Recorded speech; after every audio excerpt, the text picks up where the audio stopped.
Dari Injil yang ditulis oleh Santo Lukas bab 14 yang kita baca hari ini, kita diajak Yesus untuk masuk ke sebuah ruang pesta yang diadakan oleh seorang yang terkemuka.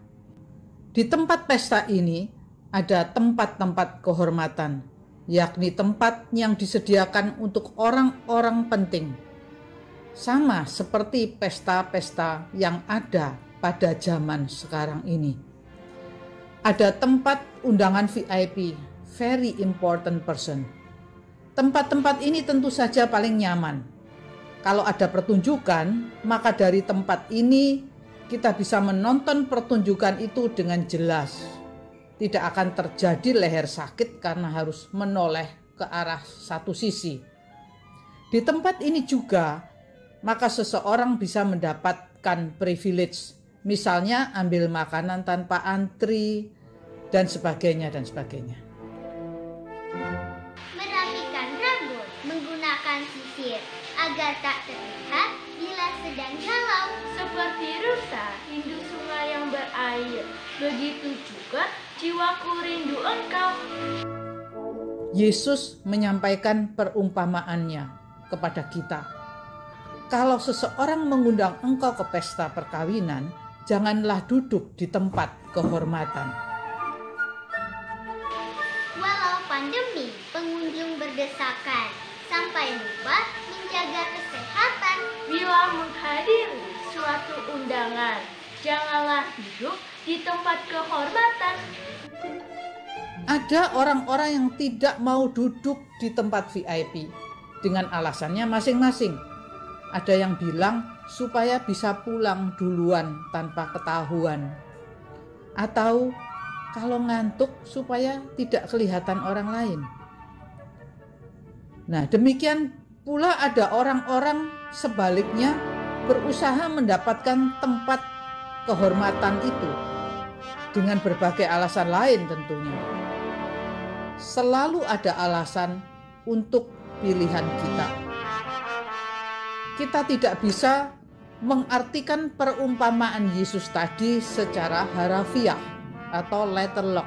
Yesus menggarisbawahi bahwa dasar atau alasan pilihan kita tentang semua hal adalah yang menentukan nilainya. Baik tempat duduk di pesta maupun pilihan-pilihan lain seperti pilihan mobil yang kita beli, atau baju yang kita pakai, semua ada alasannya. Tujuan meninggikan diri seharusnya tidak menjadi dasar atau pilihan kita dalam semua hal.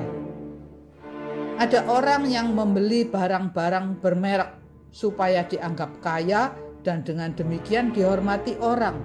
Padahal terpaksa harus hutang atau korupsi. Tidak perlulah mencari tempat kehormatan at any cost. Karena sebenarnya lah tiap orang sudah dianugerahi Allah yang maha murah sesuatu yang membuatnya berharga. Allah sendiri yang membuat seseorang itu berharga. Dan nilai itu adalah ilahi. Tidak bisa dibeli dengan harta duniawi. Dan karenanya tidak perlu disombongkan. Karena memang nilai tiap manusia itu adalah semata-mata anugerah dari Sang Pencipta. Allah menghendaki kita untuk rendah hati, dan pada saatnya Allah sendiri yang akan membuat kita ditinggikan. Sebab barang siapa meninggikan diri, ia akan direndahkan, dan barang siapa merendahkan diri, ia akan ditinggikan.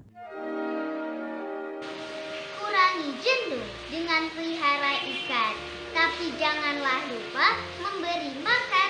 Yang tinggikan diri akan direndahkan, yang rendahkan diri akan ditinggikan. Untuk mampu menjadi rendah hati di dunia yang makin mengandalkan harta dan kekuasaan ini, kita perlu rahmat dari Allah Roh Kudus. Maka marilah kita selalu mendekatkan diri dengan Allah Roh Kudus, agar kita mampu bertahan dalam kerendahan hati seperti yang diajarkan oleh Yesus Kristus Tuhan kita, dengan suatu keyakinan bahwa kita berharga di mata Bapa di surga. Tuhan memberkati. Et benedictio Dei omnipotentis, Patris, et Filii, et Spiritus Sancti, descenda super vos et maneat semper. Amen. Terima kasih.